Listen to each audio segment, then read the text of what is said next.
ಜೋರಾಗಿದೆ. ಮಲತಳಿ ಕೆರೆಗೆ ಬಿಡುಗಡೆಯಾದ ಅನುದಾನದ ಬಗ್ಗೆ ಜಾಥಾವನ್ನ ಮಾಡ್ತಾ ಇದ್ದಾರೆ. ಕೆರೆ ಹಾಳು ಮಾಡೋದಕ್ಕೆ ಖರ್ಚು ಮಾಡಿರೋದು, ಉದ್ಧಾರ ಮಾಡಕ್ಕಲ್ಲ, ಹಾಳು ಮಾಡಕ್ ಖರ್ಚು ಮಾಡಿರೋದು ಬರೋಬ್ಬರಿ 10 ಕೋಟಿ ಅಂತ ಹೇಳಿ ಅಭಿಯಾನಕ್ಕೀಗ ಮುಂದಾಗಿದ್ದಾರೆ. ದೃಶ್ಯದಲ್ಲಿ ಗಮನಿಸಬಹುದು, ಕೆರೆ ಅಭಿವೃದ್ಧಿಯಿಂದ ನುಂಗಣ್ಣಗಳಾಗಿದ್ದು ಮುನಿರತ್ನ ವಿರುದ್ಧ ಹರಿಹಾಯ್ದಿದ್ದಾರೆ.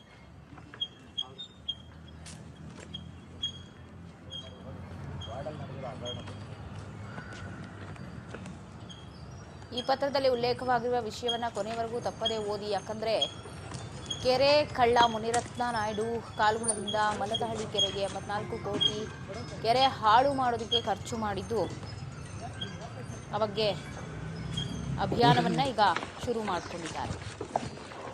ಪತ್ರದ ಮುಖಾಂತರ ಅನುದಾನ ಅಂಕಿಅಂಶಗಳ ಸಮೇತ 10 ಕೋಟಿ ಮಾಡಿ ಮಿಕ್ಕಿದೆಲ್ಲ ಕೋಟಿಗಳು ಲೂಟಿ ಮಾಡಿದೆ. ಎಲೆಕ್ಷನ್ ಟೈಮ್ನಲ್ಲಿ ಕೊಡ್ತಾರೆ ಕುಕ್ಕರ್, ಸೀರೆ, ಓಟಿ, ಇಷ್ಟಕ್ಕೆಲ್ಲ ನೀವು ವೋಟ್ ಹಾಕಿದ್ರೆ ಪರಿಣಾಮ. ಬೆಂಗಳೂರು ಪಶ್ಚಿಮ ಜಿಲ್ಲಾ ಯುವ ಕಾಂಗ್ರೆಸ್ ಕರಪತ್ರವನ್ನು ಹಂಚ್ತಾ ವಿಶೇಷ ಅಭಿಯಾನವನ್ನ ಮಾಡಲಿಕ್ಕೆ ಮುಂದಾಗಿದೆ. ವಾರ್ಡಲ್ಲಿ ನಡೆದಿರೋ ಹಗರಣದ ಬಗ್ಗೆ ಸರ್, ಪಾರ್ಕ್ ವಾರ್ಡಲ್ಲಿ ನಡೆದಿರೋ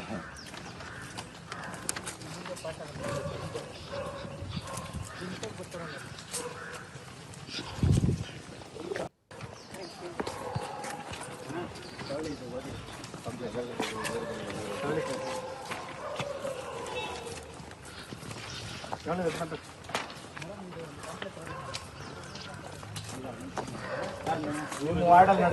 ಬಗ್ಗೆ ಸರ್, ಪಾರ್ಕ್ ವಾರ್ಡಲ್ಲಿ ನಡೆದಿರೋ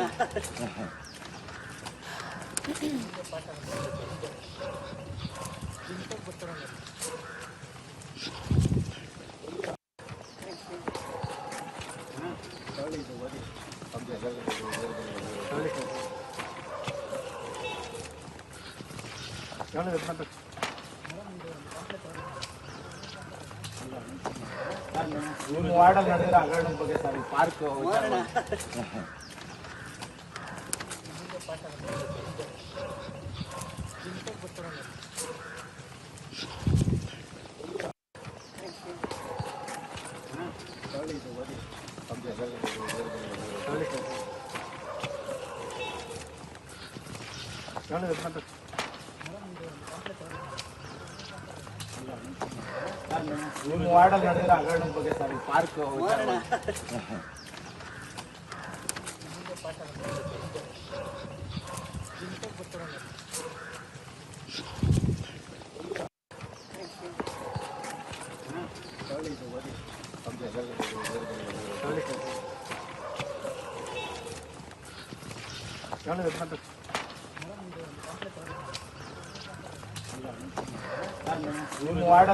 ಹಗರಣದ ಬಗ್ಗೆ ಸರ್, ಪಾರ್ಕ್ ವಾರ್ಡಲ್ಲಿ ನಡೆದಿರೋ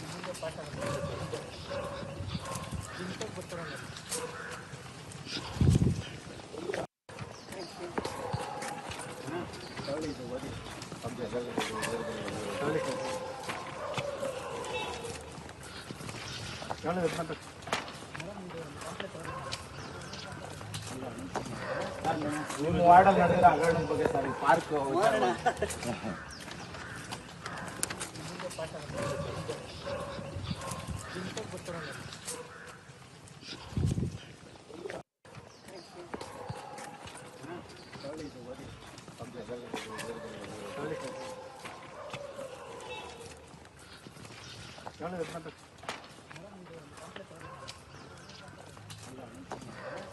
ನಡೆದಿರೋ ಹಗರಣದ ಬಗ್ಗೆ ಸರ್, ಪಾರ್ಕ್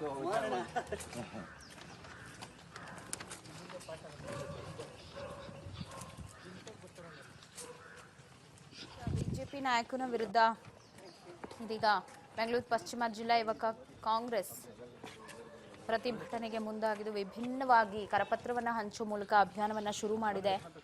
ನುಂಗಣ್ಣ ಆಗಿ ಹೋಗಿದ್ದಾರೆ, ಕೆರೆ ಅಭಿವೃದ್ಧಿ ಆಗಲಿಲ್ಲ, ಏನೂ ಇಲ್ಲ ಅಂತ ಹೇಳಿ ನೀವು ದೃಶ್ಯದಲ್ಲಿ ಗಮನಿಸಬಹುದು ಯಾವೆಲ್ಲ ಅಂಶಗಳನ್ನ ಅಲ್ಲಿ ಮುಂದಿಟ್ಟಿದ್ದಾರೆ ಅಂತ ಹೇಳಿ. ಸೊ ನೋಡೋಣ ಏನಾಗುತ್ತೆ ಅಂತ. ಇನ್ನೊಂದು ಕಡೆ ಇವತ್ತಿನಿಂದ ವಿಧಾನಮಂಡಲದ ಬಜೆಟ್ ಅಧಿವೇಶನ ಆರಂಭವಾಗುತ್ತೆ. ಇನ್ನೇನು ಕೆಲವು ಕ್ಷಣಗಳಲ್ಲಿ ರಾಜ್ಯಪಾಲರು ಭಾಷಣವನ್ನ ಮಾಡಲಿದ್ದಾರೆ. ಉಭಯ ಸದನವನ್ನ ಕೂಡ ಮನವಿ ಮಾಡಿಕೊಳ್ತಾರೆ. ಯಾವುದೇ ಗದ್ದಲವಿಲ್ಲದೆ ಸುಗಮ ಕಲಾಪ ಆಗಲಿ. ಕೆಲವೇ ಕ್ಷಣಗಳಲ್ಲೇ ರಾಜ್ಯ ಬಜೆಟ್ ಅಧಿವೇಶನಕ್ಕೆ ಚಾಲನೆ ಸಿಗುತ್ತೆ ರಾಜ್ಯಪಾಲರ ಭಾಷಣದ ಮೂಲಕ.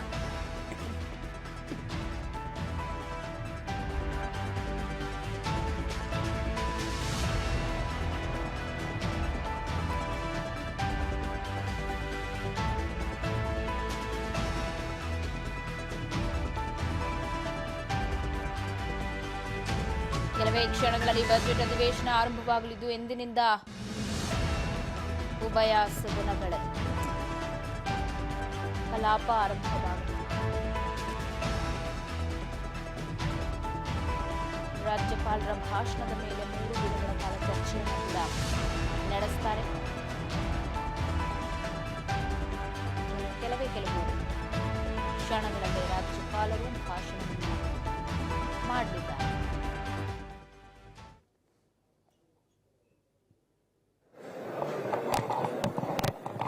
ಉಭಯ ಸದನಗಳನ್ನು ಉದ್ದೇಶಿಸಿ ಭಾಷಣವನ್ನು ಮಾಡುತ್ತಾರೆ.